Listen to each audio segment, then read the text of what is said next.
लाहौर के पुराने इलाके में एक भारी भरकम हवेली थी, जिसे लोग काली हवेली कहते थे। कहते थे कि वहां सदियों से जिन्नात रहते हैं। रात को वहां से अजीब आवाजें आती थीं, कभी रोने की, कभी हंसने की। लोग डरते थे और उसके करीब जाने से भी कतराते थे। मगर एक लड़की थी, आलीना, 22 साल की, बेहद हसीन और जादुई सी। दूध सी गोरी रंगत, बड़ी बड़ी आंखें, रेशमी बाल। उसकी मुस्कान देखने वालों का दिल रोक देती थी। आलीना को इन कहानियों पर विश्वास नहीं था। वह अक्सर कहती, ये सब वहम है, जिन्न कहाँ होते हैं। लेकिन किस्मत ने उसके लिए कुछ और ही तय कर रखा था। एक रात यूनिवर्सिटी प्रोजेक्ट के बहाने आलीना अपनी दो सहेलियों के साथ उस हवेली जा पहुंची। दरवाजा आधा टूटा हुआ था और हवा के झोंकों से छर्र छर्र कर रहा था। जैसे ही वे अंदर दाखिल हुईं, दरवाजा अचानक जोर से बंद हो गया। सहेलियां डर के मारे बेहोश हो गई। आलीना का दिल धड़कने लगा, लेकिन हिम्मत से उसने आवाज लगाई, कौन है? सामने आओ। अचानक अंधेरे से एक साया निकला। लंबा कद, आंखें लाल जैसे आग, चेहरा रहस्यमयी और अजीब सी कशिश से भरा। वह बोला, तुम्हें यहां नहीं आना चाहिए था। मैं इस हवेली का राज हूं। मैं जिन्न हूं। आलीना के कदम कांपे, लेकिन हैरत की बात यह थी कि उसे डर नहीं लगा। उसके दिल की धड़कनें तेज थीं, मगर आंखों में डर की जगह जिज्ञासा थी। जिन्न ने हैरानी से पूछा, तुम बाकी इंसानों की तरह डर क्यों नहीं रही? आलीना ने धीमे स्वर में कहा, शायद इसलिए, क्योंकि तुम उतने डरावने नहीं हो जितना लोग कहते हैं। उस पल दोनों के बीच एक अजीब सा रिश्ता बनने लगा। लेकिन तभी अंधेरे से एक और जिन्न प्रकट हुआ।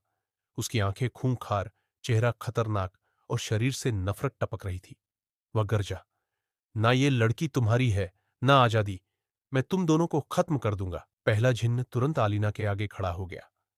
जब तक मैं हूं, इसे कोई नुकसान नहीं पहुंचा सकता। दोनों जिन्नों की भयंकर लड़ाई शुरू हो गई। आग के शोलों ने हवेली को हिला दिया। दीवारें कांपने लगीं। दुश्मन जिन्न ने एक आग का गोला फेंका, सीधा आलीना की ओर। लेकिन पहला जिन्न कूदकर उसके सामने आ गया। वह बुरी तरह जख्मी हो गया, मगर मुस्कुराते हुए बोला, मैंने कहा था, तुम्हें कुछ नहीं होगा।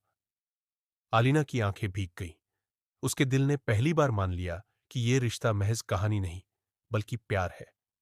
दुश्मन भाग गया और हवेली में सन्नाटा छा गया। जिन्न ने आलीना को बताया, मैं सदियों से कैद हूं।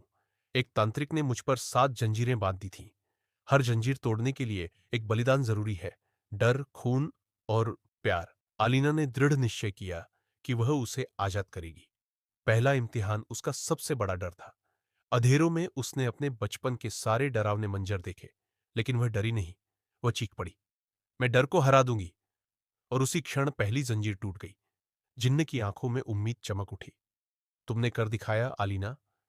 मगर तभी दुश्मन जिन्न लौट आया। उसने जंजीर से हमला किया। इस बार आलीना खुद जिन्न के आगे आ गई। उसने पुकारा, मेरी मोहब्बत ही तुम्हारी आजादी है।